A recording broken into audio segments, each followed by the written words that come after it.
and welcome to another episode of TCR Express. I'm digital media editor Warren Frey, and with me I have, once again, Journal of Commerce staff writer Russell Hixson. and it is a busy, busy week for us this week. We have both CanaData and the Buildex Vancouver, both virtual conferences. So for the first time ever, I'm able to hop from one to the other. I could not do this physically. Now, because of COVID, hooray, I can go to two conferences more or less at once. So Russ, what have you got on the go as far as these conferences are concerned?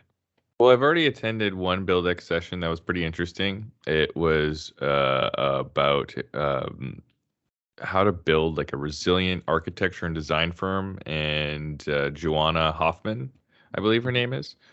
She's an expert marketer, and she talked about how a lot of market or a lot of firms fall into this trap of just kind of sounding the same with all of their descriptions and their lists of services and what they do.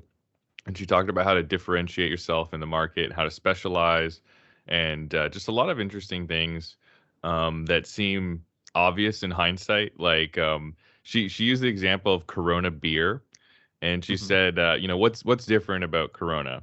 And immediately it stands out on the shelf because it's in a clear bottle, and almost every other beer is in a brown or a green bottle. So immediately right true. There, yes. when you put it up against the competition, it stands out. And she said for architecture and design firms, you can do that as well and make yourself kind of pop. So that was interesting. And then I'll be covering more Buildex and CanaData stuff throughout the week, and I'll have to see what's said. Cool. I myself, CanaData wise, have just like literally minutes ago stopped live tweeting a bunch of different sessions. Today we had Francisco Blanch, he's from Bank of America. We had David Schoonjans, who's from Altus Group. We had our own Alex Carrick, who was talking about, what Alex always talks about. He always gives sort of a general overview of how the economy is going specifically in Canada. Exactly. Mm-hmm. And we also had Peter Hall, who's part of Export Development Canada, who had much more, as Alex in his preamble said, he's always got an optimistic view, and he did have a fairly optimistic view. He said that because of us sort of papering over financially, or us being the government, all the COVID costs, we've had a quicker economic recovery now than we ever did with the financial crisis, which is interesting. And that there is sort of stuff bubbling. Although he did, speaking of bubbling, he referred to property in Canada as a bubble on top of a bubble. So he said to keep an eye on that one. Like real estate? Yeah, real estate wise. Okay. Although he said industrial stuff, because there hasn't been as much because of the financial crisis, we're finally kind of getting out of that. And then there's much more demand to build industrial capacity, as opposed to we've been concentrating on homes this whole time. And that's the part that might, not do us any favors, but the industrial stuff is kind of on the other side of things going up in the world. Oh yeah, industrial's a nightmare in Metro Vancouver right now. Sorry, yeah, I've written. No, that's okay.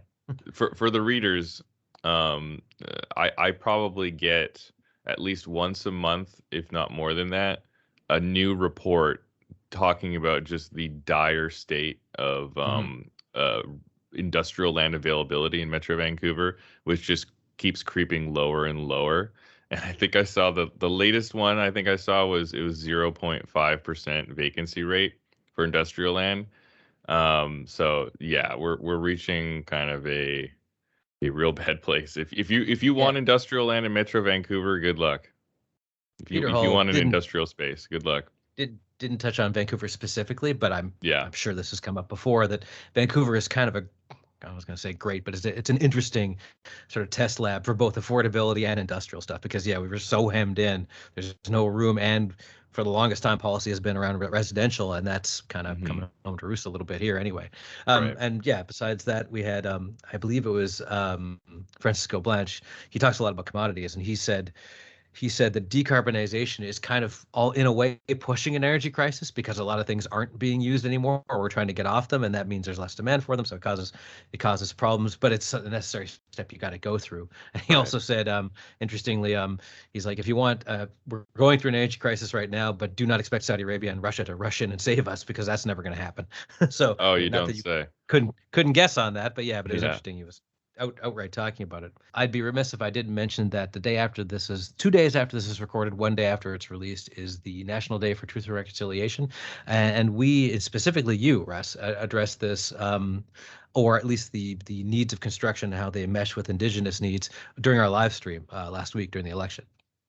Yeah, I think in the past year or so, I've been able to do a lot more reporting on Indigenous issues in construction, and I've been able to learn a lot more.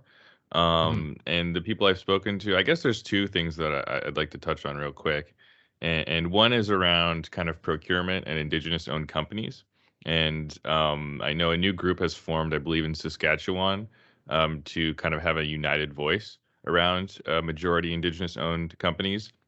And some of the biggest issues they face, well, first of all, it's just a historically economically persecuted group, and so they haven't been able to build the kind of wealth and companies that can compete for certain kinds of contracts, and that's not their fault. It's a historic thing, and just learning about the challenges they face was enlightening, and how there needs to be procurement practices that make up for that help bring them into the fold. And then another thing I learned about was just around labor, and how again, it's a community that historically has been persecuted educationally. So education in First Nations communities was severely underfunded and just lacking. And so you have a generation of people who didn't get the same care and attention as other people. And so entering the trades and trying to take those tests, that gap needs to be bridged. So it's not enough just to say that you want Indigenous people to participate in the trades. You have to go back and kind of try and correct some of that, underfunding and undereducation, and bridge that gap. And a lot of people, I think, well, from my sources, they say, some people say, well, that's not fair. It's not fair that some people get more help than others, and they just say that there just needs to be more education around the true unfairness that happened, historically with education, and with kind of inability to participate economically. So, yeah, there still is a lot of work that needs to be done to include Indigenous people in the construction sector. But thankfully, I think it's something that's being talked about more, and there seems to be more action on it. So that's good. Okay, and keep an eye on both our sites for stories about that on Reconciliation Day. And I wasn't the only one to attend the CanaData conference. Our staff writer for the Daily Commercial News, Angela Gismondi, attended the first day, and she covered the presentation Fork in the Road, Economic Outlook and Strategic Responses by Peter Hall, who is the Chief Economist at Export Development Canada. He spoke about managing the economy, managing the pandemic, and avoiding another lockdown.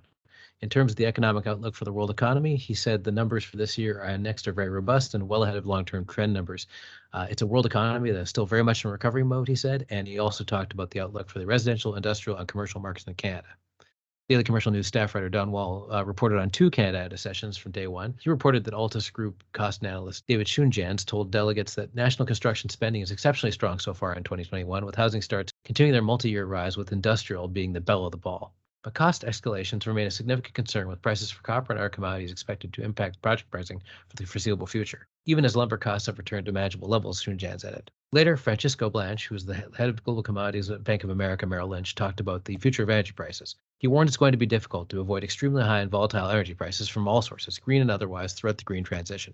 If you'd like to hear other episodes of TCR Express or other episodes of the Friday Construction Record podcast, you can listen to us on Apple Music, Spotify, or Amazon Music, and you can also listen to us on the Daily Commercial News and Journal of Commerce websites. Thanks for listening, everyone.